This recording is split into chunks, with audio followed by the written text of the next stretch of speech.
Jam TV.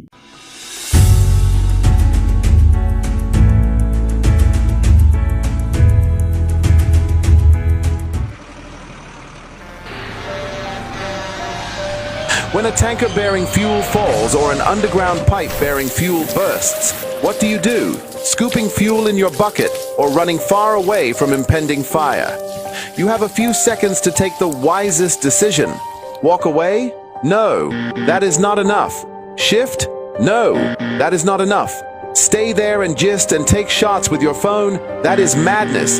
Run. Yes, run away. Yes, your life depends on your action. The flames come suddenly, unexpected but uncontrollable. Why? Fuel is highly inflammable. Why?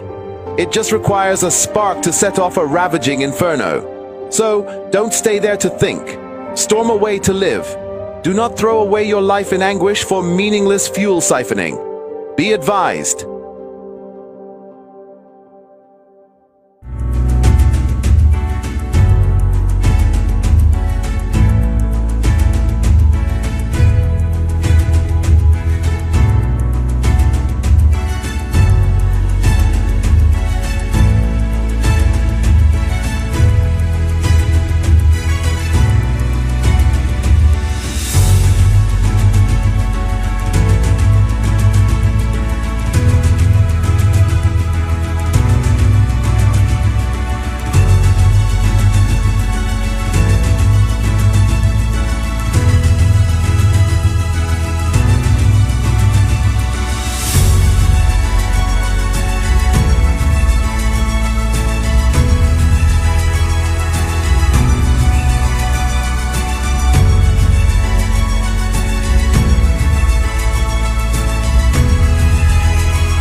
Do you want to score 280 and above in JAMB? At Taraba Business School, we can make your dream come through. Register now for our JAMB and CBT training. Intensive JAMB and WACE coaching classes with experienced teachers is ongoing. You will also be trained on computer-based training, CBT. Visit Taraba Business School today. We are located opposite Civil Service Commission, 183 Hamarua Way, Jalingo, Taraba State. You can call the following numbers for inquiries: 080 602 69140, 070 634 28464, 080 606 60861.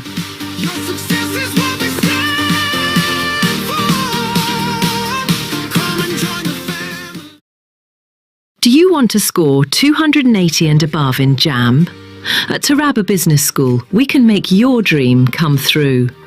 Register now for our JAMB and CBT training. Intensive JAMB and WACE coaching classes with experienced teachers is ongoing.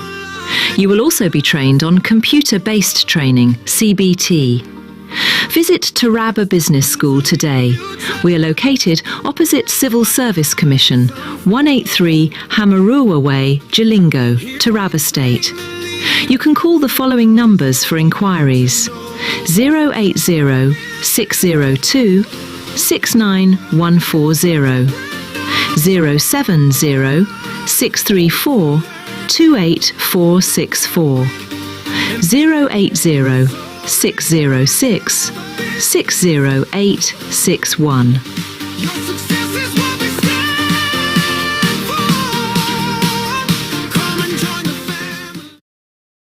Do you want to score 280 and above in JAMB? At Taraba Business School, we can make your dream come through. Register now for our JAMB and CBT training. Intensive JAMB and WACE coaching classes with experienced teachers is ongoing. You will also be trained on computer-based training, CBT. Visit Taraba Business School today. We are located opposite Civil Service Commission, 183 Hamarua Way, Jalingo, Taraba State. You can call the following numbers for inquiries: 080 602 69140, 070 634 28464, 080 606 60861.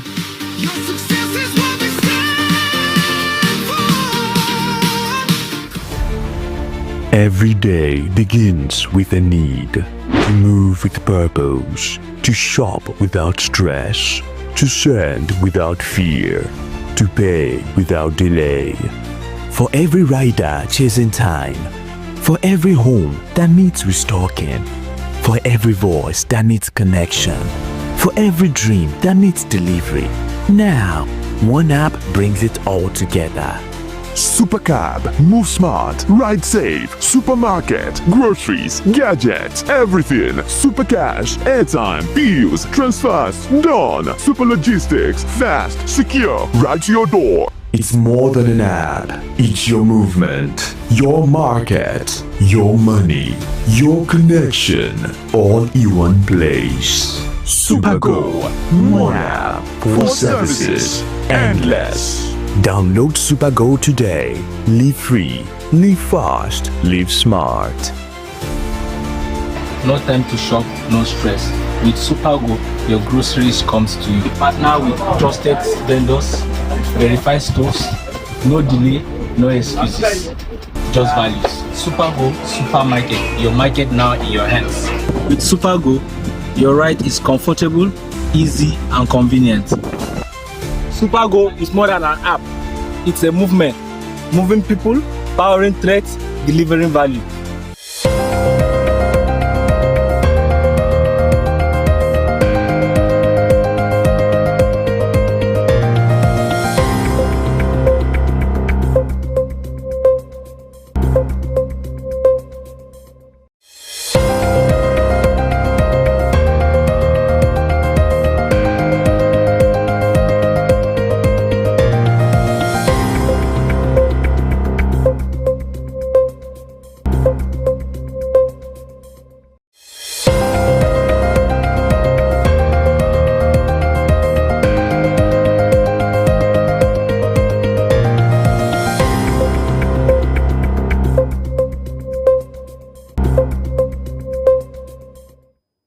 Good morning and a happy new week, Nigeria.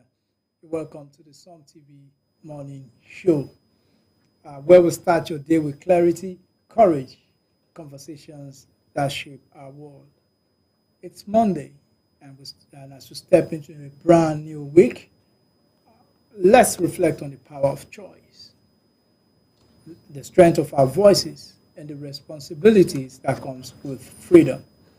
I am your host, Abraham Maina Joda, and this is where your morning truly begins. Today, we pause to reflect on a critical pillar of our nationhood, which is democracy. Democracy, despite its imperfections, gives citizens the power to choose their leader, speak freely, and hold government accountable. Under military rule, power is often centralized.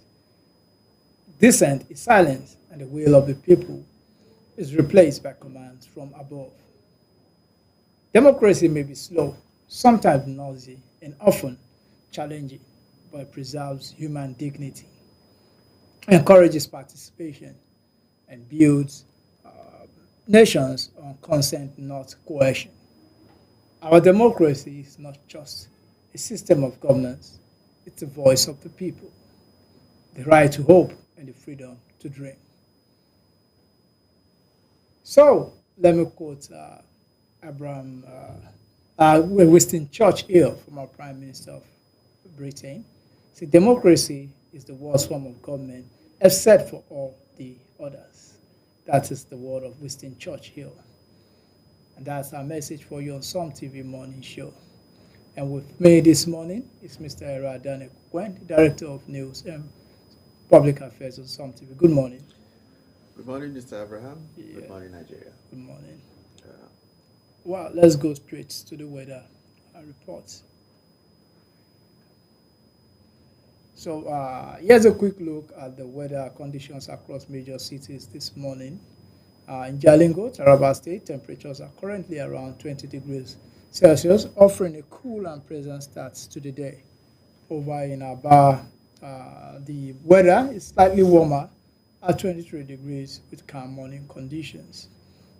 In Lagos, the commercial capital, temperatures are already at 26 degrees Celsius with warm and humid. Feel expected to continue through the day. Now let's take a quick tour across other major Nigerian cities. Abeokuta is recording 24 degrees Celsius. Alimosho and Amuwo in Lagos are both at 26 degrees. Benin City stands at 23. Calabar currently has 24. Enugu and Onitsha around 23. Ibadan Osogbo at 24 and 22 respectively. Ilorin is relatively cooler at 22. Up north, temperatures are much cooler this morning. Jos is expecting a chilly 15 degrees. Kaduna at 16. Kano is cool at 13. Katsina start at 14. Maiduguri is around 16 and Sokoto records 17. Port Harcourt is currently at 23, maintaining a mild coastal climate. That's the latest weather update brought to you from Some TV Morning Show. So stay safe, stay informed, and enjoy your day. And if you're in those northern city, ensure you wear clothes that will give you some warmth. So, well, that is all for the weather reports. We just go straight to the newspapers this morning. We start with the Punch. The Punch newspaper has the following stories on it. The cover page say Abiodun Adeboye. Sorry, excuse me. Abiodun Adeboye associates Honor Adedoyin at 90th birthday Thanksgiving. Story on page 41. PDP crisis. Wike Bloc plans State Congress National Convention. Story on page 42. Nigeria World Bank debt to hit $9.65 billion. Then you have the story, Boko Haram fight lasting longer than civil war is troubling, says Obasanjo. Anambra prison inmate wins International Whistleblower Award. While Pengerson, Dangote rift wide over salary suspension. Defection rumor rises as Fubara faces mountain assembly fire. Story on page 8. Then Coastal Highway, Cross River resident gets 1 billion naira compensation. Stories on page 42. Then the major headlines, the security crisis. Tinubu Macron hold talks as US finders arrive. That's the story we will look into this morning. Let me see. Okay, President Tinubu and his French counterpart Emmanuel Macron on Sunday held talks on the security crisis facing the country, touching on areas of collaboration. The telephone conversation held as a United States delegation comprising the U.S. ambassador to Nigeria and other top officials parlayed with the National Security Advisor Nuri Badu in Abuja on the reported Christian persecution and killings in the country. In a message posted on X on Sunday, Macron said he spoke with President Tinubu and affirmed that France will strengthen its partnership with Nigerian authorities. He wrote, I spoke with President Tinubu of Nigeria. I convinced France solidarity in the face of various security challenges, particularly the terrorist threat in the north.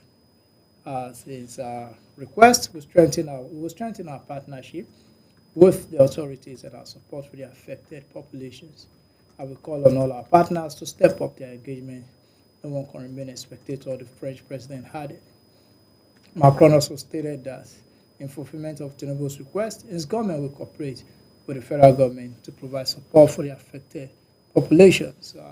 Macron's statement follows a wave of gun attack, kidnappings, particularly in schools and communities across northern region has drawn international condemnation. The French leaders' solidarity come days after Tinubu swore in a new Minister of Defense, General Christopher Musa, retired with a charge to deliver quick results. So that is the story on the Punch. What's your take on this? Well, I beginning to see a light at the end of the tunnel. This recent engagement is indicative of the fact that it's like finally we're on the right track towards in the fight against insurgency in Nigeria. I believe that the talks between Macron and Tinubu is not unconnected with the issue of insecurity and how French can lend a helping hand. I've always been calling on the international community to intervene, and this is one of it.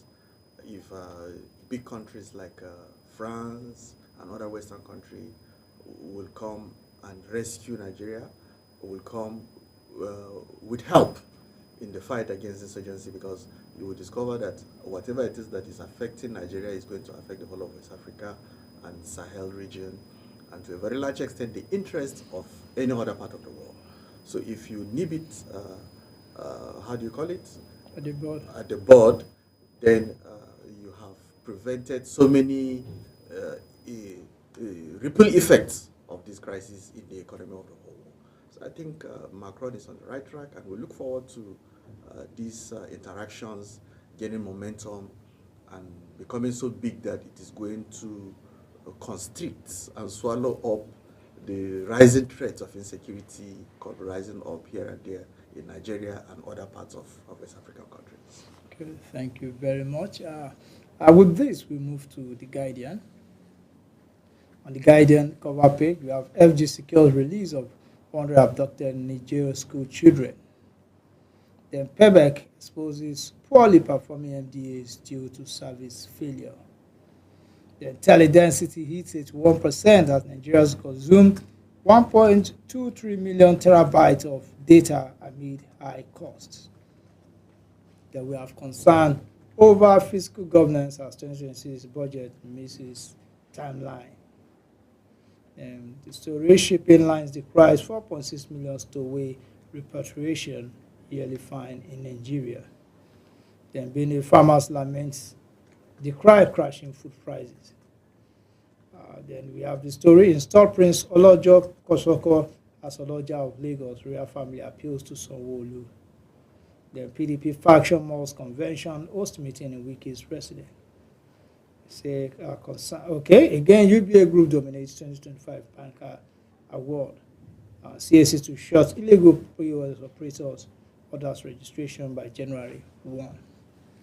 But the major story here says relief in Cotonou as NAF joint force repel coup plotters in Benin Republic.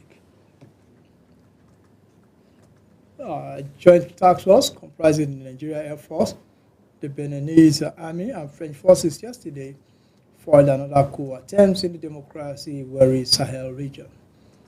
It started early yesterday morning with gunfire near the president's residence as the military announced a takeover of neighboring Benin Republic. This led to a rapid response from the pro-civil rule military pushback against the coup plotters in Cotonou, capital Republic of Benin. The Guardian learned that the repair was led by Nigeria Air Force, deploying 2 military jets from Lagos and assisted by foreign forces that are suspected to be French. The government of Benin, late yesterday, said it foiled an attempted coup by members of the West African nations armed forces. The Beninese armed forces and their leadership, true to their oath, remain committed to the Republic.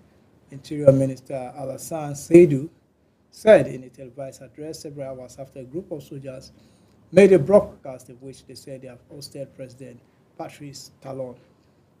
Seydu said in his address that a small group of soldiers launched a mutiny aimed at destabilizing the state and its institutions.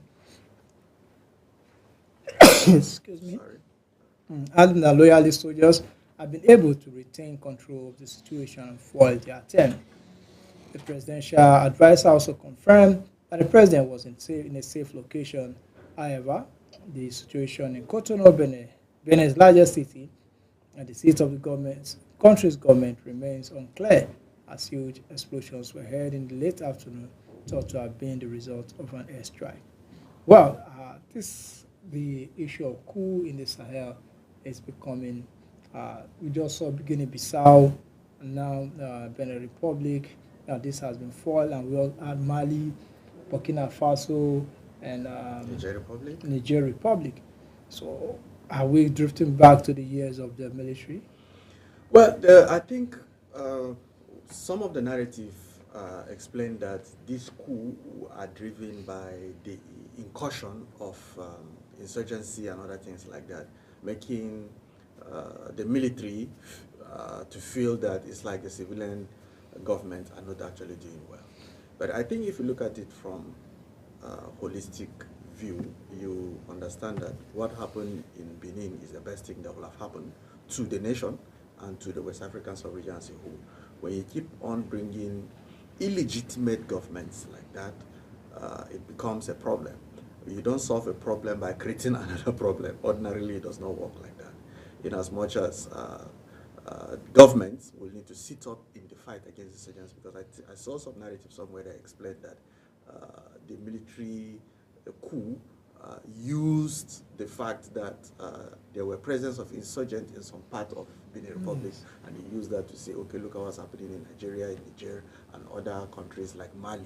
So they take over to secure the territorial integrity of Benin Republic, which is actually a very wrong approach to it.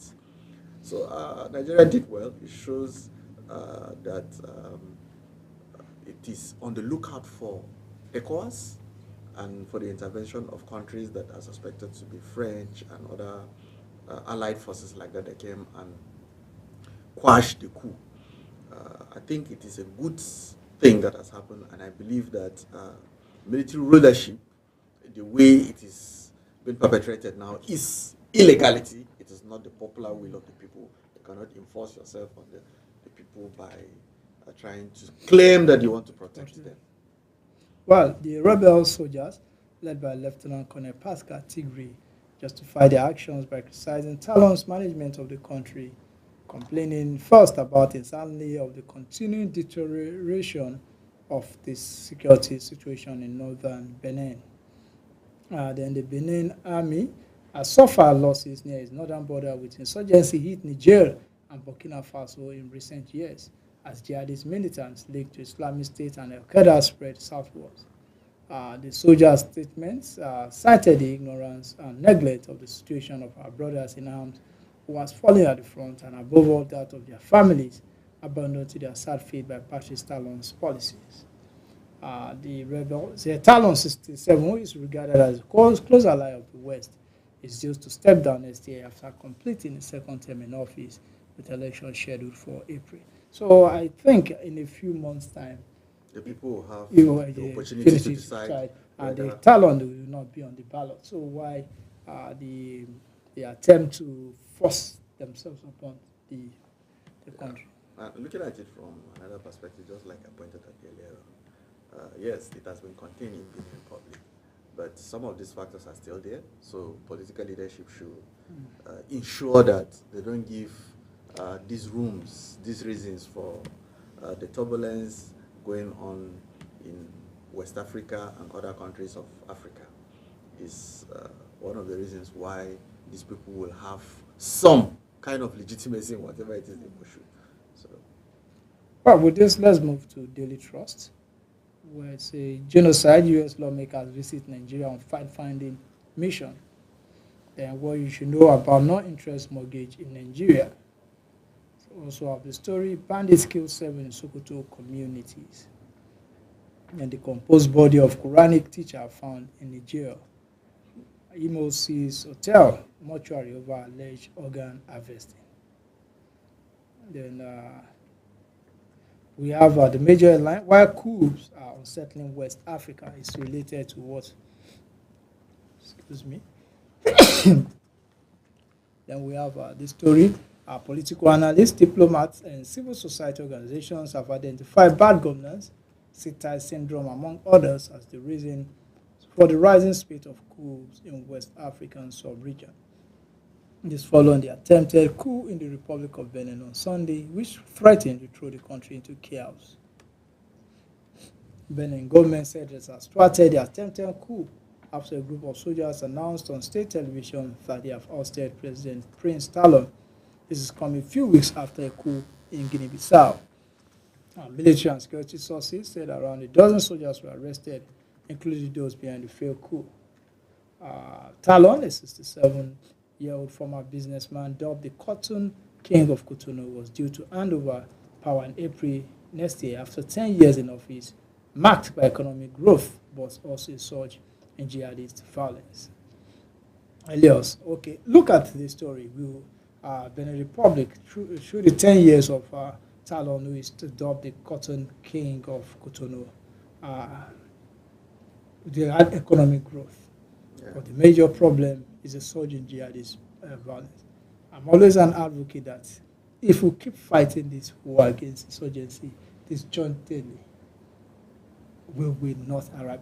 We have this problem in Benin, Cameroon, Niger, Chad, Nigeria, Burkina Faso, Mali, and some countries in all the Sahel region. We have the same issues. But it seems we tend to isolate this problem in our individual community. Even within the country, we isolate the problem. We give it names that just keep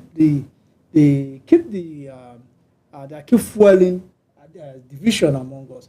Why don't you have a common front in West Africa, for example, to see how we can nip this, how we can fight? Because it seems you fight them here, they move to the next country.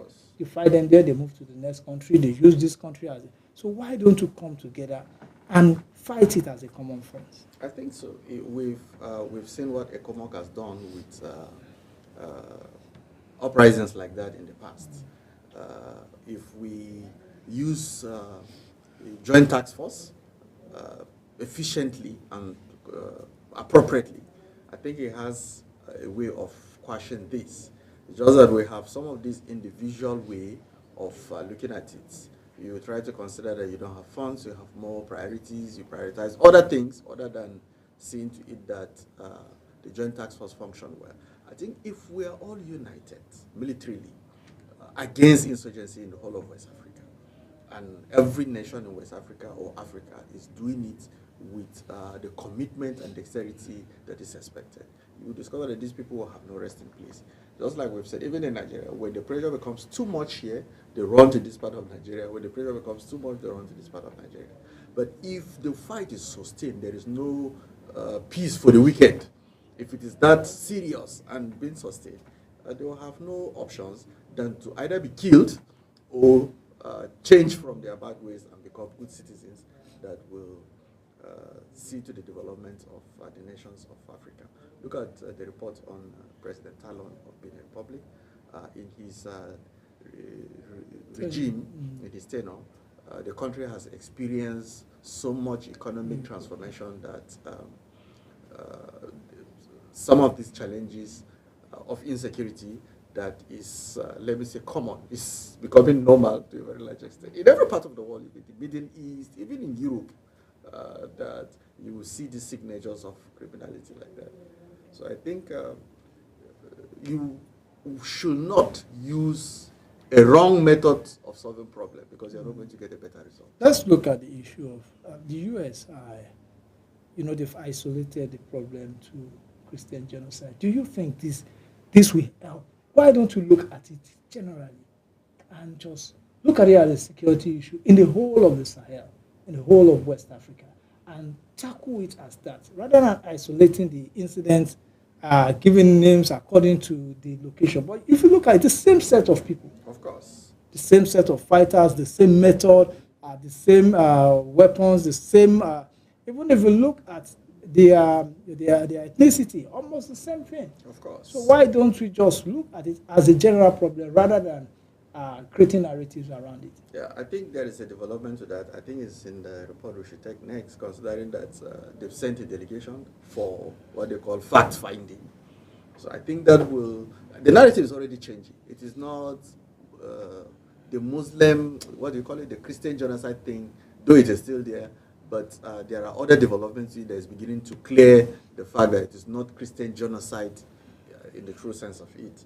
So with more engagement, with more awareness, with more realities, this fact-finding should be able to come out with something that should dispel the fact that it is not Christian genocide thing. And I said earlier on, the intervention of President Macron of France is another development to the whole issue. The whole world should join forces together in fighting insurgency, not because Muslims have been killed or not because Christians have been killed, but because humanity and the normal way of life is being distorted by some maniac, by some mad people, by some people who are clearly insane. So I think that kind of insanity should not be reduced to petty sentiment and other things like that. I think we're on the right track. As time goes on, we should be able to understand that it is not Christian genocide or Muslim genocide or Nigerian issue or this and that. It is a problem that the whole world should join forces and stop it. Okay, with that, let's move to the Tribune. The Tribune says UABA Group emerges Africa's Bank of the Year for the third time in 5 years. Benin Republic government for a coup attempt arrests rebel soldiers. Federal government secures release of 100 abducted pupils in Niger. Then we have Nigerians living in fear take drastic action, Afebebola tells Tinubu. Oil industry records 0 oil theft in 1 year. That's what Chevron MD. Those demand Nigeria will win war against terrorism. Then Osun Ogun Paul Adeleke may announce new party on Wednesday. Then Wiki faction plus fresh PDP national convention. And the major headlines is insecurity. NSA U.S. congressional delegation holds fighting talks in Abuja. That's the story we'll focus on. Our National Security Advisor Nuri Badu on Sunday hosted a visiting delegation of the United States Congress in Abuja, continuing high-level engagement aimed at strengthening security cooperation between both countries. Ribadu, on a post on X, said the lawmakers were in Nigeria on a fact-finding mission following earlier meetings in Washington, D.C., where discussions centered on shared security priorities, counterterrorism cooperation, and regional stability. So the delegation included Rep. Mario Diaz Balat, Rep. Norman Torres, Rep. Scott Franklin, Rep. Juan Siscomani, and Rep. Riley and more. The U.S. ambassador to Nigeria, Richard Mills, was also in attendance. A presence, Ribadu said, underscored the significance both countries place on this partnership. The NSA said talks focus on deepening counterterrorism collaboration, strengthening regional security coordination, and exploring additional pathways to reinforce the strategic partnership between Abuja and Washington. I think this is a good one. The NSA and a delegation went to the U.S., had meetings with strategic partners there, and now they are here for a fact-finding. I think more discussion like this will open up the discussion so that we can look at it from a broader view rather than from the narrowed view that it was being looked at before. Yes, we said that. You check the, what is it called, the caliber of the people in the delegation from US. I believe that these people should be able to say it as it's supposed to be, that what we need in Nigeria is not the blame game. It's not for somebody to train that he will come with gun blazing into a country, God-forsaken, and other things like that. Those narratives was not the correct approach to be used. So I think the best thing is for the Congress, the delegation from US, to be able to see to it that they change the narrative and it does not continue the way it is now.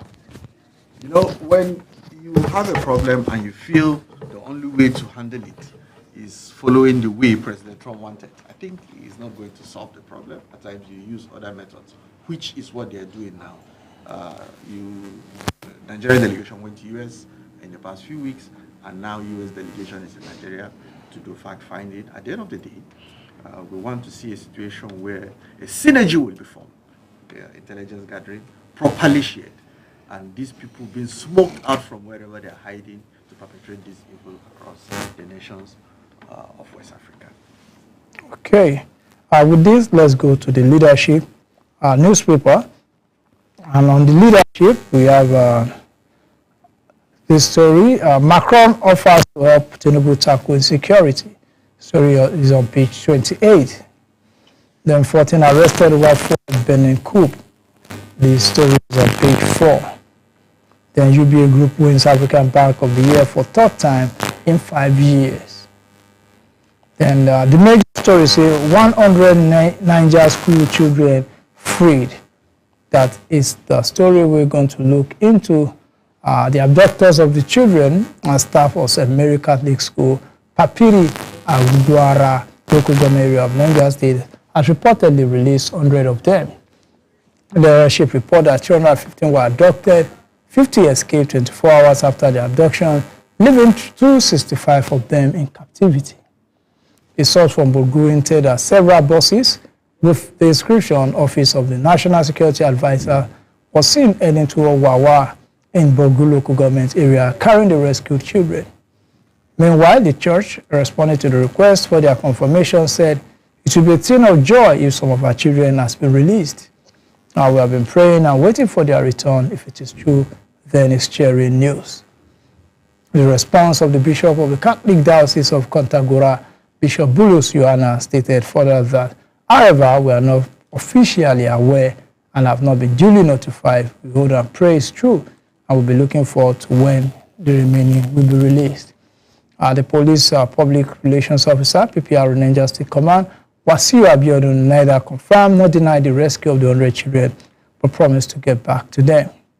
And while the chief press secretary to the Niger State Governor, Bologi Ibrahim, stated that the update will be provided at the right time, adding that consultation on the proper position will be officially communicated. So that is the situation now. It hasn't been confirmed, but stories everywhere that about 100 of the 300 and something children has been released. It's a good development that we finally secured a release of 100 school children from the hands of the abductors, criminals who abducted them for only God knows why. I think Nigerian deserves to know how this was done. It is not out of place for the government to begin to explain that we met these people, we engaged them in a fight, and somehow this happened. And look at how the report is featured. It said they were conveyed in buses. It was some organized thing, at least. They were gathered somewhere, then buses were sent. And I think this will not be without security convoy guiding them as they come into the town. So I think what is left now is for an explanation to be made. I think some people will say it is not security-wise and things like that, but I think Nigerians deserve to know how these things is being carried out. Not that after some time people will be abducted, then after some days they will be released, and everything is shrouded in some kind of secrecy. So I think Nigerians deserve to know how this was secured. Ransom was paid. Was it a gunfight? Was it negotiation? Was it kinetic? It was non-kinetic. Nigerians deserve to know this. Okay, thank you. With this, let's go to Vanguard. Let's see. On the Vanguard, we had amid blackout. NARC experts clashes as Disco revenue rises to 1.7 trillion naira. Then we have another story. UBA Group dominates 2025 Bankers Award, emerges Africa's Bank of the Year. Then also we have our Benin Republic school failed, according to the federal government. Then federal government secure release of 100 school children abducted in Niger State. Then set up to INEC, explain missing 55.9 billion voted for 2023 poll materials. Then police talk in Napa camp in Abuja rescues 7 victims. Arrest suspected killers of retired judge in Delta. PDP crisis, Wike moves to reorganize state chapters, conduct fresh congresses. Then we also have a story. Well, let's look at that issue of PDP crisis. It seems this crisis is a never-ending story.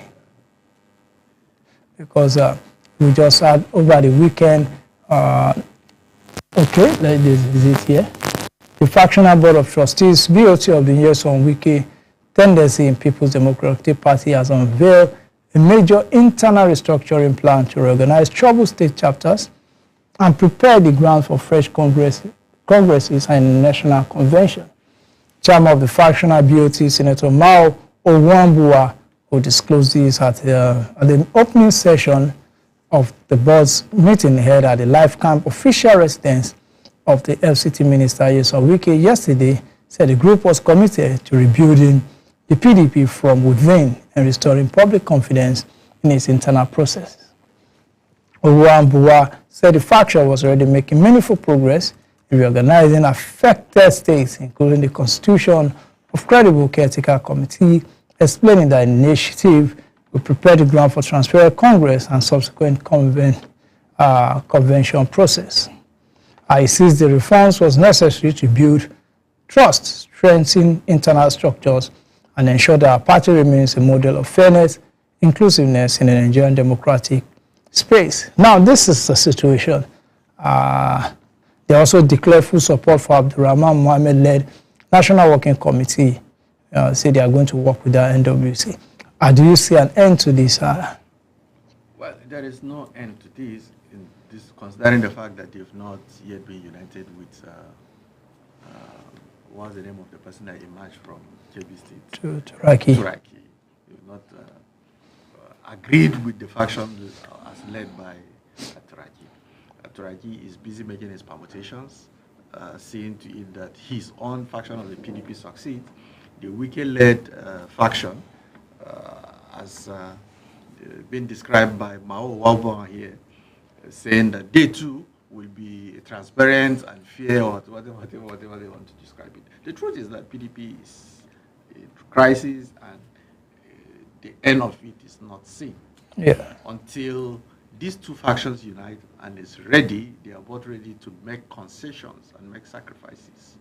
I think there is no point wasting their time. I don't know what they stand to gain with this. I don't know what they envisage, because as it stands now, the two factions are already disadvantaged. If you take 2027 election into cognizance, I don't think there is anything they will do now, even if they both reconcile now and become. As a matter of fact, no serious person contesting is still remaining on the PDP. At the end of the day, if you win, even if you have candidates that emerge as winners, and those candidates have the probability that they may not stay out that tenure because of court actions and other things like that, then what is the point? So I think they should just go into limbo. They should just resign and say, okay, we're going for, what do you call it, recess. You understand? Then after the election, they come back again and begin to put that as. Is there any governor who is seeking for re-election that is still in PDP? Well, I don't know. I don't think there's any, except maybe Fubara. Fubara is still in PDP? Yes, he's still in PDP. He hasn't, there's no technicality about it. He hasn't announced anything. So, what don't you think his body language is still? There's no body. You don't take. Just like when some people, members of the State House of Assembly, said they've joined the APC then. Say they danced, they celebrated. But they checked. The Supreme Court says to be a member of a party is not just by mere words. You have to join the party officially. So his body language, his dancing, his this, those amounts to nothing, because you have to go and register. You have there are steps you have to take, and if you don't take those steps and you just announce, so if that's the case, then I can just announce that I'm a member of the ADC and go there and start creating problem. That's because I made announcements. So there are steps to be taken to become members of a party. And if you look at it clearly, you see that a lot of assembly members are leaving the PDP, and they blame it on the internal crisis.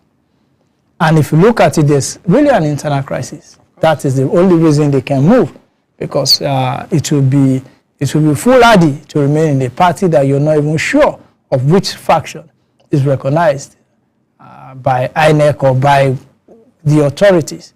So this is the situation of things in PDP. And I doubt if they can overcome this before 2027. The best thing for them to do is to go on recess, then come back after 2027. Because whosoever is contesting now, in either of the factions, even if you win election, you may not outlive your tenure, as in finish your tenure as the position you were elected into. Okay, well, that's all we can take on this segment of the morning show, the newspaper review segment. So we'll go for a short break. When we come back, the morning show continues.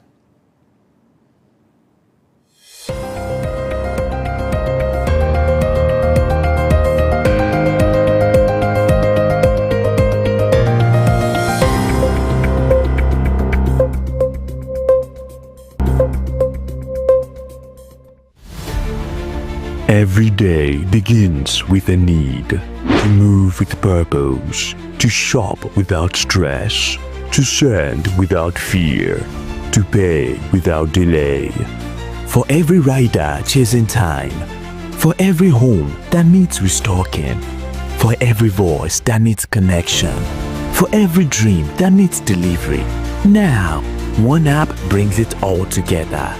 Supercab, move smart, ride safe, supermarket, groceries, gadgets, everything. Super cash, airtime, bills, transfers, done. Super logistics, fast, secure, right to your door. It's more than an app. It's your movement, your market, your money, your connection, all in one place. Supergo, one app for services endless. Download Supergo today. Live free, live fast, live smart. No time to shop, no stress. With Supergo, your groceries comes to you. Partner with trusted vendors, verified stores, no delay, no excuses, just values. Supergo Supermarket, your market now in your hands. With Supergo, your ride is comfortable, easy and convenient. Supergo is more than an app. It's a movement. Moving people, powering threats, delivering value. Do you want to score 280 and above in JAMB? At Taraba Business School, we can make your dream come through. Register now for our JAMB and CBT training. Intensive JAMB and WACE coaching classes with experienced teachers is ongoing. You will also be trained on computer-based training, CBT. Visit Taraba Business School today. We are located opposite Civil Service Commission, 183 Hamarua Way, Jalingo, Taraba State. You can call the following numbers for inquiries: 080 602 69140, 070 634 28464, 080 606 60861.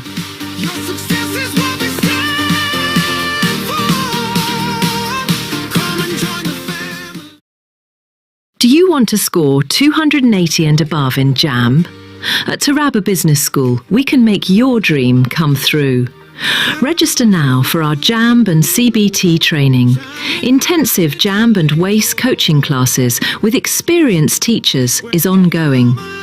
You will also be trained on computer-based training, CBT. Visit Taraba Business School today. We are located opposite Civil Service Commission, 183 Hamarua Way, Jalingo, Taraba State. You can call the following numbers for inquiries: 080 602 69140, 070 634 28464, 080 606 60861.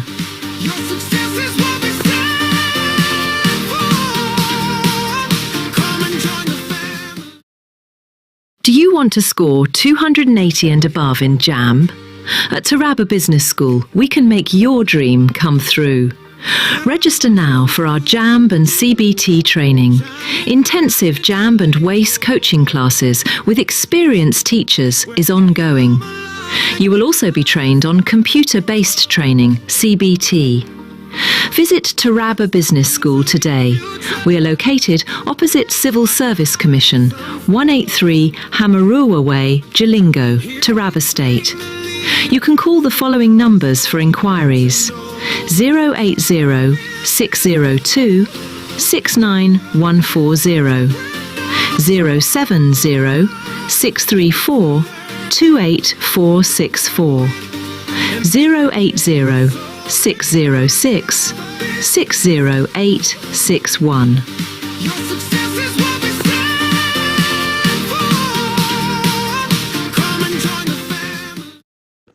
Africa, a land of truth, rhythm, and resilience.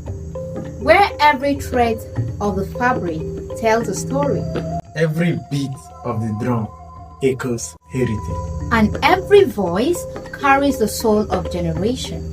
We are Africa, bold, beautiful, and timeless. At Some TV, we don't just tell African stories.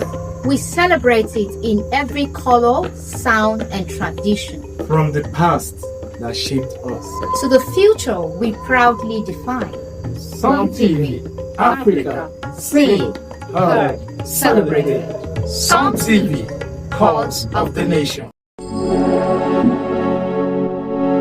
Ubangiji ya albarkaci jihar Taraba da walwataccen ƙasar noma ga kuma ɗimbin albarkatun ƙasa bila adadin. Sai dai irin waɗannan dukkanin abinda Ubangiji ya samar domin samar da kyakkyawar fata ga jihar ta Taraba, ana samun wasu munanan ɗabi'u na sare dazuzzuka da tone-tonen ramumuka domin ɗebo albarkatun ƙasan da hakan ke matukar barazana ga muhalli da kuma al'ummar da cikin Taraba da ma dabbobi da suke cikinta. Wannan ko na iya lalata dukkan wani tsari ko dabaru da aka samar domin kyautata rayuwar bil'adama da mara dabbobi. Wannan illar na dada tozartawa da kuma lalata dukkanin wurare da ake da su, ga lalata ruwa da muhalli da ke zama barazana ga rayuwar dabbobi na cikin ruwa da kuma na tudu da ma jama'a da ke kan wannan. Hakan na iya zama kuma wani abin da ke iya lalata kyakkyawar fata da ake da ita na kyautata rayuwar al'umma musamman da yara da ma dabbobi. A irin wannan ne gwamnatin jihar Taraba gargashin Dr. Abu Kefo ta samar da wata wani kwamiti mai karfin fada aji da doka ta baiwa dama ya tabbatar da cewa ya takaita ayyukan saran dazuzzuka da tone-tone albarkatun ƙasa ba bisa ka'ida ba. Bisa wannan ne kuma wannan kwamiti ya tashi haikan domin tabbatar da an bi doka da aka zayyana na tabbatar da kare dazuzzuka da sauran albarkatun ƙasa da ubangiji albarkaci wannan jiha da ita domin samarwa matasa da kuma iyalai aikin yi.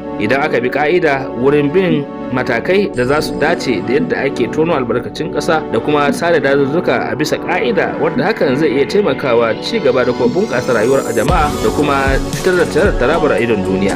A bisa wannan ake yin kira ta musamman ga al'ummar jihar Taraba da su tabbatar da cewa sun bi tsari da dabaru da aka tanadar. Ana kuma kira da amfani da sarakunan gargajiya da maluman addini da sauran jagororin al'umma da suke da alhakin kula da irin waɗannan al'ummomi da kuma ke zama tare da tabbatar da sun sanya ido sosai wurin ganin an kawar da dukkan wani kalubale da muhalli ke fuskanta. Ana kuma kira nan take ga sarakunan gargajiya da maluma na addini da su waro al'umma kai, musamman waɗanda suke jagoranta, domin nuna musu matukar illa da waɗannan sare-saren dazuzzuka da tono albarkatun ƙasa ba bisa ƙa'ida ba suke yi, kuma su ilmantar da jama'a domin amfanin su wadda mara misaltuwa ne. Ana kuma karfafa musu gwiwa da cewa duk lokacin da suka ga wani aiki da ya shafi irin wannan mummunan aiki da su handarsa samar da hukumomi ta yin amfani da wannan layi 0866681020. Yan Taraba a haɗa hannu tare domin tabbatar da an tsirar da jihar kuma an kawar da tsarin na tono albarkatun ƙasa da sare-saren dazuzzuka ba bisa ƙa'ida ba, domin ɗorewar ci gaban jihar Taraban da kuma samar da albarkatunta da moriyarta ga dukkanin al'umma. Wannan sako ne da ya fito daga hukumar nan da take sanya ido da hana sare dazuzzuka ba bisa ƙa'ida ba.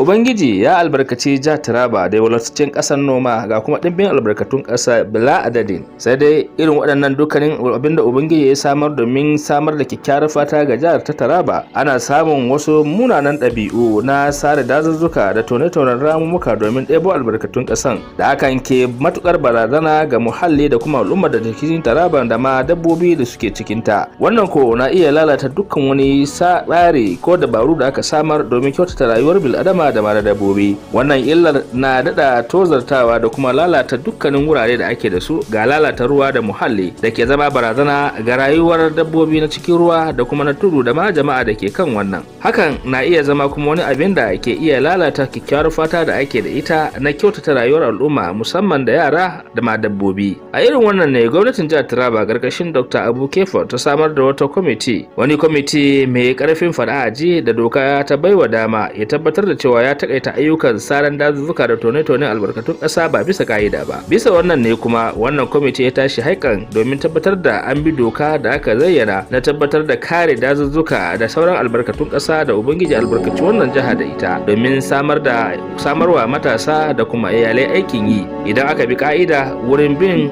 matakai da za su dace da yadda ake tono albarkacin ƙasa da kuma sare dazuzzuka a bisa ka'ida, wanda hakan zai iya taimakawa ci gaba da kuma bunƙasa rayuwar jama'a da kuma fitar da Tarabar a idon duniya. A bisa wannan ake yin kira ta musamman ga al'ummar jihar Taraba da su tabbatar da cewa sun bi tsari da dabaru da aka tanadar. Ana kuma kira da amfani da sarakunan gargajiya da maluman addini da sauran jagororin al'umma da suke da alhakin kula da irin waɗannan al'ummomi da kuma ke zama tare da tabbatar da sun sanya ido sosai wurin ganin an kawar da dukkan wani kalubale da muhalli ke fuskanta. Ana kuma kira nan take ga sarakunan gargajiya da maluma na addini da su waro al'umma kai, musamman waɗanda suke jagoranta, domin nuna musu matukar illa da waɗannan sare-saren dazuzzuka da tono albarkatun ƙasa ba bisa ƙa'ida ba suke yi, kuma su ilmantar da jama'a domin amfanin su wadda mara misaltuwa ne. Ana kuma karfafa musu gwiwa da cewa duk lokacin da suka ga wani aiki da ya shafi irin wannan mummunan aiki da su hanzarta samar da hukumomi ta yin amfani da wannan layi 0806681020.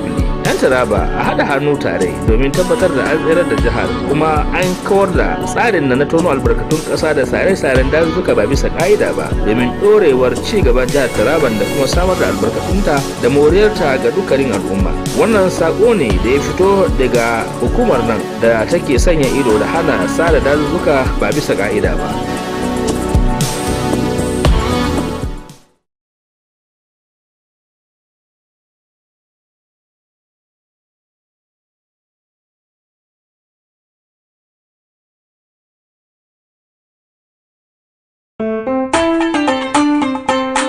ya enen ummatore jiha Taraba, Allah fesiran e riskuji kaaƴe zinari ha jiha Taraba e ma nokkuje jamatirle feere-feere, to seyni non may ɗon yide e gannuɗi feere-feere ha yaake wasuki man. Nden ɓurna fu ummatore ɗon wasa gasɗe logguɗe masin, ɗon julkiten en yaake fiji nokkuje meɗen, non man ɗon waddanen ɓillaji feere-feere ha yaake fiji ngendam meɗen.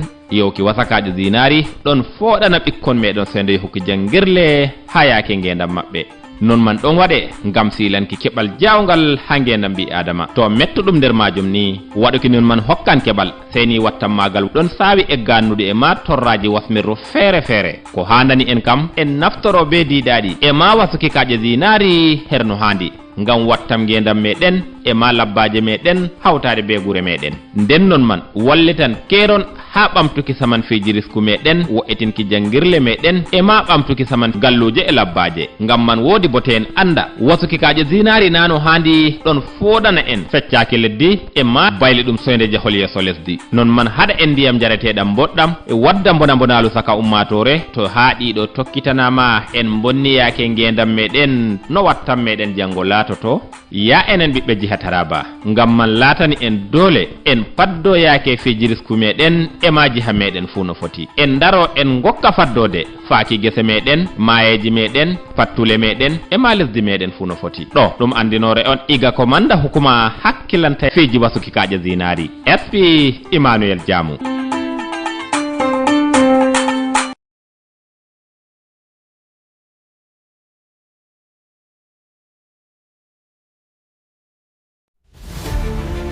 Every day begins with a need to move with purpose, to shop without stress, to send without fear, to pay without delay.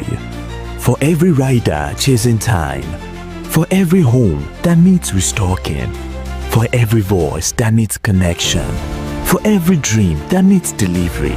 Now, one app brings it all together. Supercab, move smart, ride safe, supermarket, groceries, gadgets, everything. Supercash, airtime, bills, transfers, done. Super logistics, fast, secure, right to your door. It's more than an app. It's your movement, your market, your money, your connection, all in one place. Supergo, one app for services endless. Download Supergo today. Live free, live fast, live smart. No time to shop, no stress.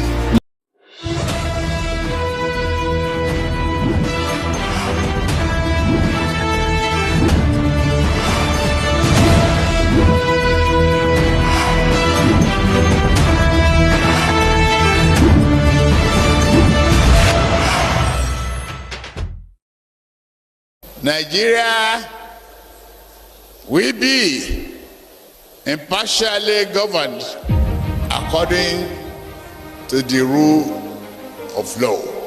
We shall defend the nation from terror. We shall remodel our economy till fresh subsidy is gone. The central bank must work towards a unified exchange rate. It's been 2 years now since President Bola Ahmed Tinubu made those solemn, far-reaching pledges when he was sworn in as the 16th President of Nigeria on May 29, 2023. Halfway through his 4-year term of office, President Tinubu is taking some of the boldest and toughest decisions that are now placing Nigeria on the sure path of genuine growth and progress. I speak as a member of the Presidential Economic Coordinating Council, and I speak as someone who, from time to time, is opportune to have some conversations with Mr. President. His ruthless commitment and desire to see a transformed Nigeria is unrivaled. I've known Mr. President now for almost 32, 33 years. He's somebody who likes to take bold step and bold move, and he's a visionary leader. These structural reforms which Mr. President did, really, you must give him credit. Even his own enemy will give him a credit, because removing total subsidy, making it an open market, for Nigerians to be buying at the market rates, and also doing the exchange rate on top of that. On top of that exchange rate, also doing the removal of subsidy to some of us in the high class in terms of electricity consumption, because 241% increase wasn't really a small thing. But all these have actually been absorbed by people without burning tires, without this, so it was actually accepted. And this has actually reduced the drain on government's resources. But on this one, really, I think Mr. President has actually done extremely very, very, very well. Because these were things that I thought they won't happen in our lifetime, but here we are. Nigeria's economy was severely challenged when President Tinubu assumed office in May 2023. Revenue had fallen, with debt servicing taking about 90% of government receipts. Oil production had also fallen to a worrying level. The government had a mounting of foreign exchange obligations to deal with. And there were fuel subsidy obligations running into trillions of naira. Nigeria's economy was on a cliff and in an intensive unit. And We weren't sure how soon it will fall. But when he came in, within a year, Nigeria moved out of the intensive units, moved away from that cliff, and is now in a recovery position. The economy was practically on the brink. Our external reserve position, particularly the net external reserves, were so bad that it was so difficult for us to fund our foreign transactions. It was so bad that the letters of credit issued by Nigerian banks in most cases were not honored by our correspondent banks abroad. So that created a major crisis in our external position. Then we had a major crisis with our petroleum downstream sector. We were spending anywhere between 10 billion to 15 billion US dollars importing petroleum products. So that created a major fiscal crisis. And as a result of that, we had a regime of massive printing of currency. At the inception of this administration, I think there was a currency printing liability was about 23 trillion naira that was inherited by this administration. And that had very serious implications for our macroeconomic environment, for inflation, for deficit.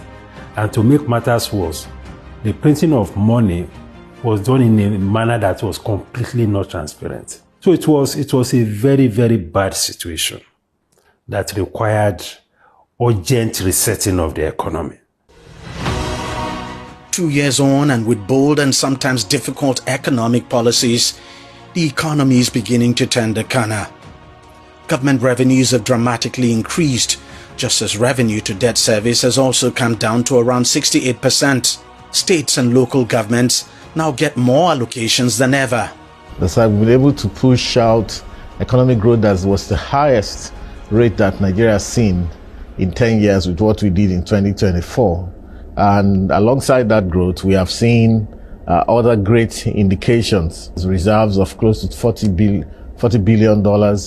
Unencumbered reserve has grown by about $20 billion, which is from 3.99 to 23 billion dollars. Nigeria was able to pay its IMF debt, the one that was procured during COVID, $3.4 billion fully paid, leaving some items of interest rates and special drawing rights to be addressed. Even we have also paid down Eurobonds and the of about $2 billion of Eurobonds that we paid in 2024.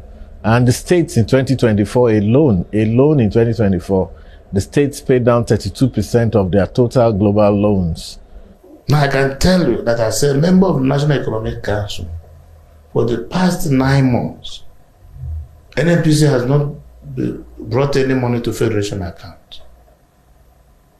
We largely depend now on Federal Inland Revenue and Nigerian Customs and non-oil revenue as our major source of funds for Federation allocation and fiscal mobilization.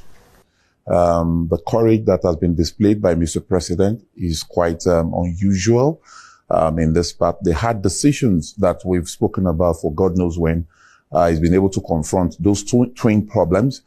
First, with regards to fuel subsidy, gulping about $10 billion every year. So he came in day one, faced that head on, and then the issue of devaluation of the currency and floating it, ensuring that there's transparency and confidence built in the last few months.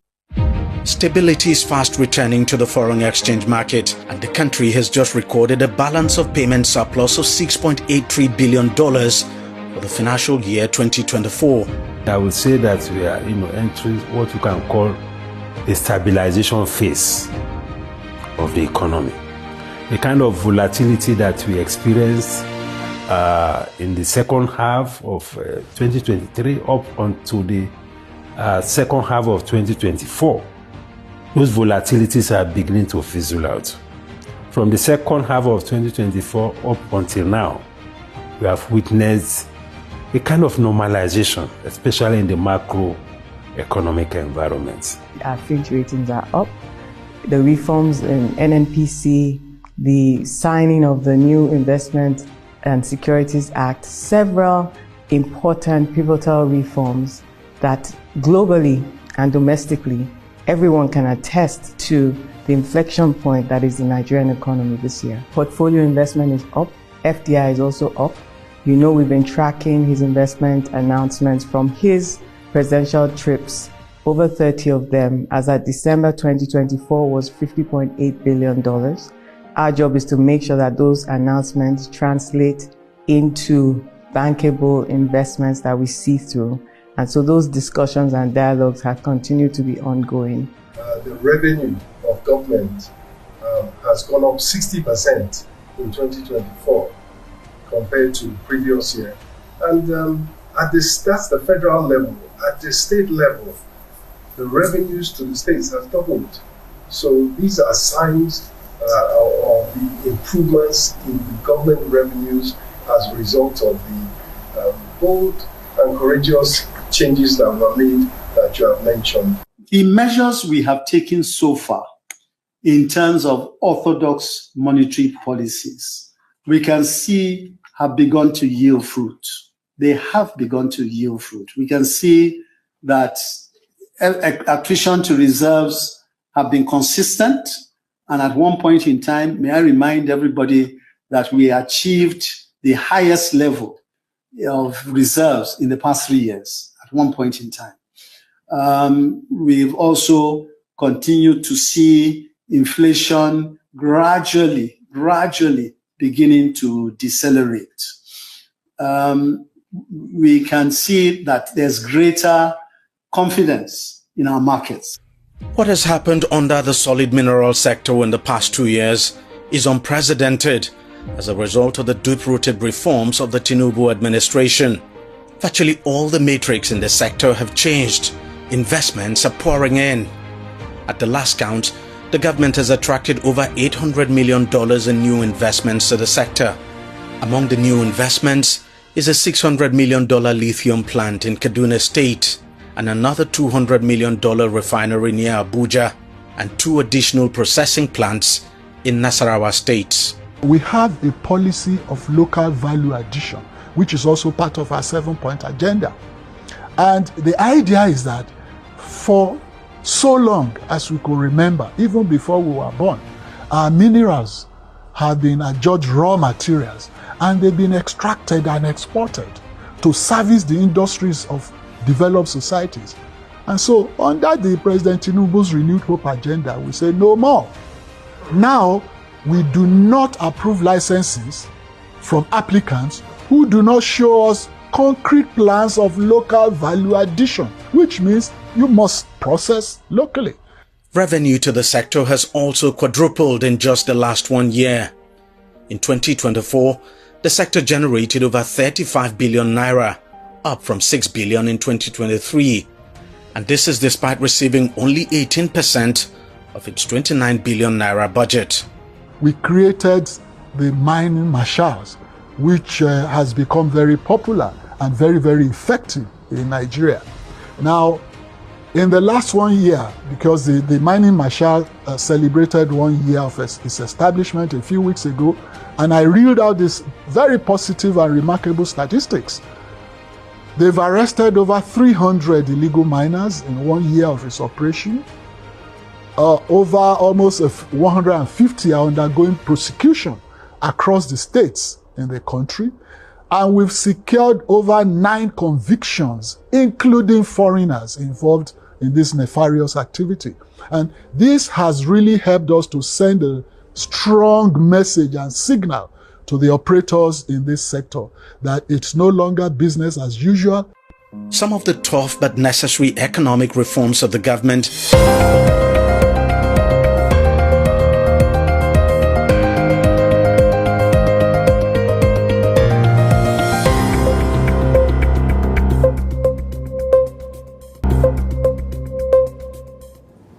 Welcome back to the Som TV Morning Show. and this is the Taraba News segment of the morning show. And with me this morning is Mr. Radan Ekukwen. Good morning. Good morning. We'll go straight to the paper, Taraba News, where we have Taraba 2027 governorship, the state contenders and the pretenders, feature analysis by Olayinka Gabriel. We also have on the headline, 16.5 billion Taraba bridge reconstruction sparks controversy as funds are allegedly diverted to access road project, minister under scrutiny. We also have 2025 Taraba Day. Taraba residents in Abuja honor Alhaji Abubakar Bawa with prestigious Build Bridger for Unity and Peace Award. Then APC chairman El Sudi clarifies postponement of governor's campaign ceremony, says events now holds January 2026. Then APC Taraba leaders meet, reaffirm unity and commitment to President Tinubu. And Taraba APC suspend Ward executive after attempted suspension of Honorable Abel Dia. The Renew Hope initiative distributes professional kits to health workers in Jalingo. So those are the headlines on Taraba News. Let's go to the main stories. On page 2 of Taraba News, we have 16.5 billion Taraba bridge reconstruction sparks controversy as funds are allegedly diverted to access road projects, and the minister is under scrutiny. A major controversy has erupted over the handling of the collapsed Namne Bridge along the Jalingo-Wukari Road in Taraba State following revelation that the 16.5 billion approved by the Federal Executive Council for the bridge emergency reconstruction was allegedly diverted to different projects, that is a 43.5 kilometer access road. Documents and insider accounts obtained by Sahara reporters show discrepancies between the effect approval and subsequent contract issued for the project, raising questions about transparency, legality, and ministerial conduct. The Namne Bridge collapsed in August 2024, severely disrupting movement and prompting residents to rely on boats to cross the river. In July 2025, tragedy struck when a boat capsized, killing several passengers, including a 6-month pregnant woman, Aisha, a toddler, baby Abiz, whose body was never recovered, and our victim, Baratu, was later found. Then the Minister of Works, David Umahi, was said to have immediately prepared an emergency proposal for the bridge reconstruction, and the reportedly, the Federal Executive Council reportedly approved 16.5 billion for emergency reconstruction of the 10-span Namne Bridge along the Jalingo-Wukari Road. And a Bureau of Public Procurement documents dated September 10, 2025, signed by Dauda Ismaila Belel, confirmed the provisional award of the bridge reconstruction contract. The contractor was preparing to mobilize until surprising development occurred. Before mobilization, a second award letter, also for 60.5 billion, emerged, dated October 28, 2025. It shifted the project from bridge reconstruction to emergency reconstruction of the access road leading to the bridge. The letter was signed by the same BPP director, fully concerned of a possible unauthorized contract diversion. Now the question raised, who approved the change? Sources insist no approval in Nigeria is higher than Federal Executive Council, who authorizes student shifts. If FEC approved it, when? Another insider alleged that the Minister of State for Regional Development, Ubamigiri Amadu, informed the Works Ministry that the Northeast Development Commission has awarded a bridge contract, prompted the issue of the Access Road Award instead. Well, this is the situation of things now. What do you make of this story? Well, I think something is wrong somewhere. The authorities should come and clear the air. There is an allegation here. This report is showing that something is wrong, definitely. 2 letters emanating from same office with different directives. So they should come and clear the air, and the bridge needs to be constructed. It is important that the clear should be here now that the information is out in the public domain. Tarabans and Nigerians deserve to know how this money is being spent and why is this contrasting directives from the Office of the Public Procurement Department of the Ministry of Works. David Mai should speak, Obamegiri should speak, and what's the name of that Director of Public Procurement, Dauda Ismail Abele, should come out and clear the air. We're waiting for them to call us and explain to us why this is like this. Well, to me, this is a very simple issue. If Federal Executive Council approved money for the construction of the bridge and found out that the Northeast Development Commission is going to fix the bridge, then it should be announced, and then it wouldn't be wrong for the money to be, because even the access road needs construction, but it should be clearly stated out.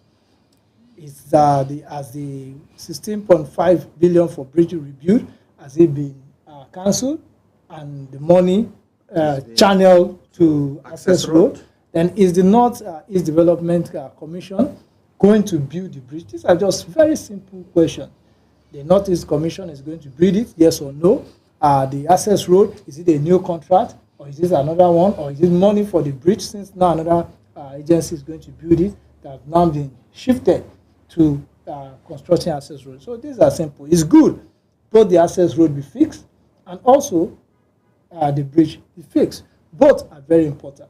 So I don't think this should lead to any controversy. It should just be official clarification, and then we should begin to see our constructions there. Because if you ask me, if the Northeast Development Commission is going to build the bridge, there's no point approving that 16.5. That money can go into other things, especially roads that access roads to the bridge, which are also equally very, very bad. So these are the clarifications, and I don't think we need to go this far for these clarifications to be made. So we have the Minister of Works, Engineer Mai, the Minister of State for Regional Development, Obamegiri, who is one of those that accusing fingers have been pointed at.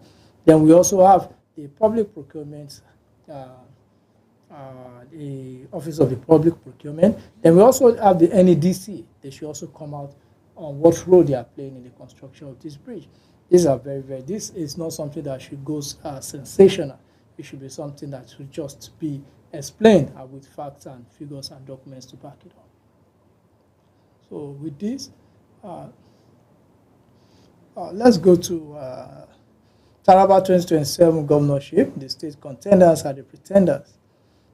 So we have on the contenders list, Governor Aguke first, the incumbent seeking a second term.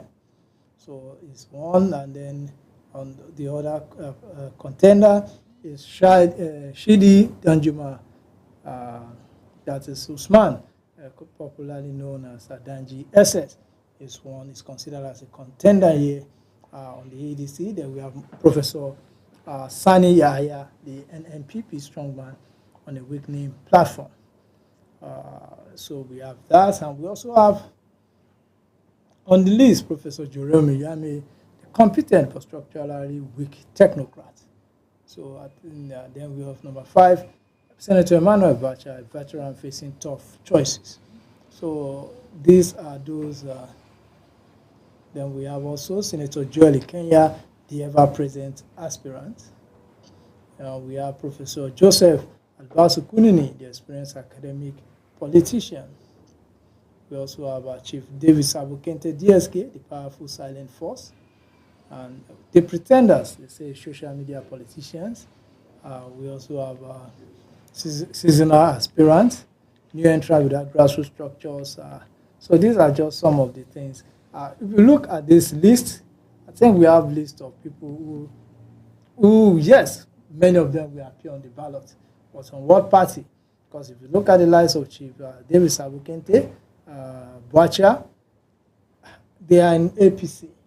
From what we know of Nigerian politics, if the governor, as the governor joined the APC, I think it will be an issue of first refusal for the governor. So I don't know if their ambitions can be contained within the APC any longer.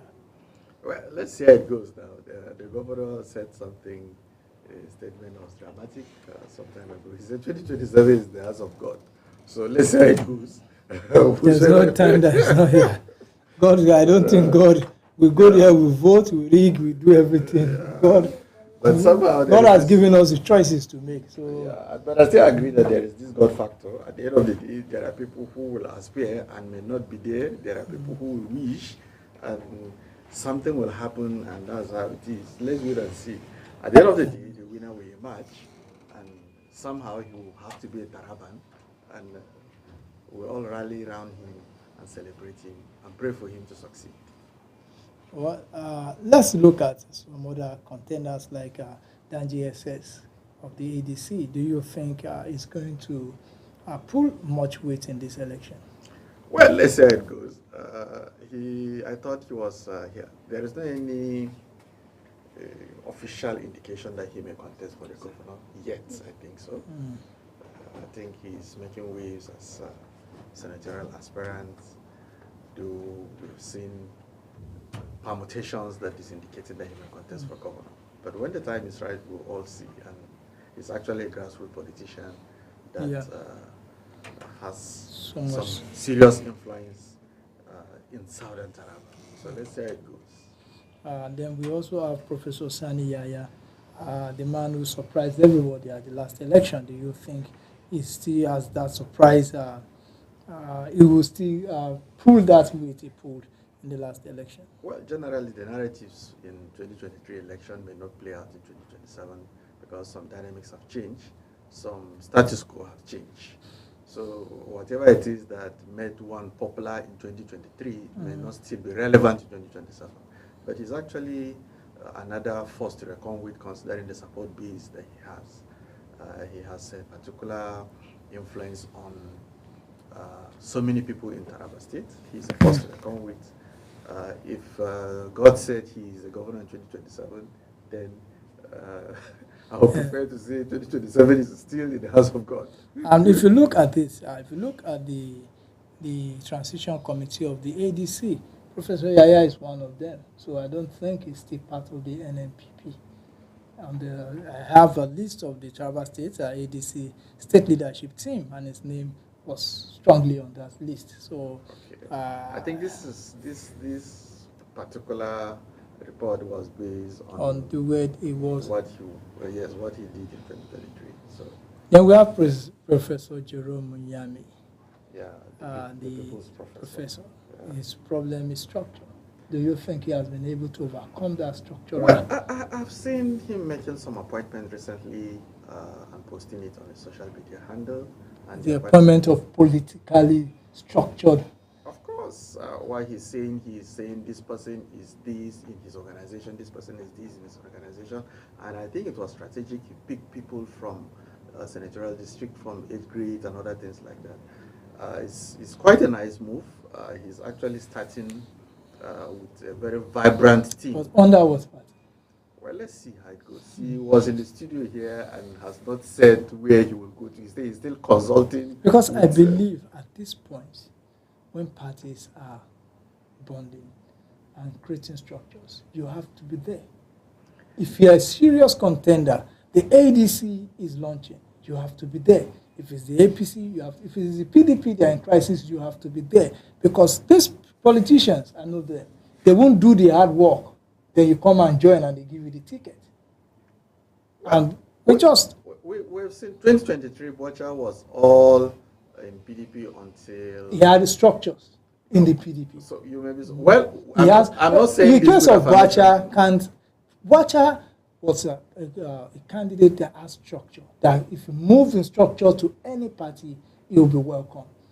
But in the case of our Professor Nyame, if as it stands, he has large, wide support base among the young people. But when it comes to the political support, he doesn't have it. So he needs the party. You know, there are instances in the political narratives of Nigeria where somebody will be there, all along the line, he will become relevant just at a point in time. So anything can happen. To say he has no structure completely may not be completely right. I'm not saying it doesn't after political structure. And you sit back and wait for those who will build the party. They won't give him. I'm telling you. You may be surprised at one. I can't be surprised. I've seen this happen to a lot of good politicians. They don't take, just like the issue of Peter Obi. Peter Obi will be left stranded in 2027. You hit the metal while it's hot. You don't wait for people to build, then you expect them to give you the when Peter Obi became the flag bearer of Labour Party, was he in Labour Party all along? He just came from PDP and If Peter Obi had been on PDP ticket, it will go further than the Labour Party. If you look at why he lost in areas where the Labour Party had no structure whatsoever to stand on. And it is something, and if you look at the Labour Party now, it's even more weakened. It has no surprise element any longer. There is no surprise element about the Labour Party. Most of those that won on the Labour Party have moved to APC or moved to other parties and the rest of it. So these are the things that I believe you must get into the race early. You must, when politicians are politicking, don't sit and wait that you want things to work, then they hand you over to you. I've seen many good politicians. At the end of the day, you just go and pick any party, and then the party will ride on your popularity, and then you come second or third, and it ends that way. Maybe, there are political ambitions like that, so not really to win, but to create a name so that next time we also have there's lots of pretenders who will just do posters. I've seen people with posters on social media for governor, for senate, whom I know, even him himself knows it's not contested. So those are we have pretenders, but we're talking about contenders here. Then this story, Taraba APC suspend Wild World executive after attempted suspension of Honorable Abel Tia. Well, last week the news broke that the World suspended him, but now the party has come out to say they have been suspended. So the officials who suspended the stakeholder has been suspended. Well, PDP can afford to have another crisis. No, this is APC. That's what I'm saying. APC cannot afford to have crisis. Okay, I said another. So, yes, they should not have crisis. It is important for them to close up their ranks. The election is by the corner. Any crack can cause them, can be expensive. So there is a need for them to close up rank, tender justice with mercy, and be reasonable enough to see to it that they don't create unnecessary tension in the party. I saw the attempt to suspend Honorable Ibedia. They may have some points, but the direction they took was against the party rules. Okay. For someone who is a stakeholder, elected person, you don't just suspend him from the world. There are processes which you take. And then those who suspended him were not even, they said they are stakeholders. So they had to write, they would have written to the state chairman or the state secretariat that this is what we want to do, then the investigation will be done. You don't just come out as a ward executive and say we have suspended. There are steps to be taken. So they missed that step. Besides, it's okay. Look at what they are accusing of. They say in the letter signed by the ward executive on Aradia was alleged to have unilaterally declared himself the leader of the APC in Sabian local government. Is this an offense that is? If it's an offense, they don't have power to suspend him. That is just it. Okay. If it's an offense, there's a process that they need to go through. If he says he's the governor of Taraba State, yeah, he's wrong. But there's a process to be followed. And if you don't follow that process, you've gone against the rules of the party itself. You can't write a wrong with another wrong. So they didn't follow the process. Maybe they were probably poorly advised. They may be doing the right thing, but they did it the wrong way. You can't just take such decision without following the party constitution. And that was what the publicity secretary, yes, that was what he said when he was interviewed. He said they are not aware. They didn't even see any letter from them. They also saw it on social media. And he laid down, in that interview, he laid down the party constitution, how to suspend, and I think they didn't follow that process. But just like we say, they should tender justice with mercy. Well, I think this is where we draw the curtain on today's edition of the morning show. Thank you very much, Mr. Radane Bukwe.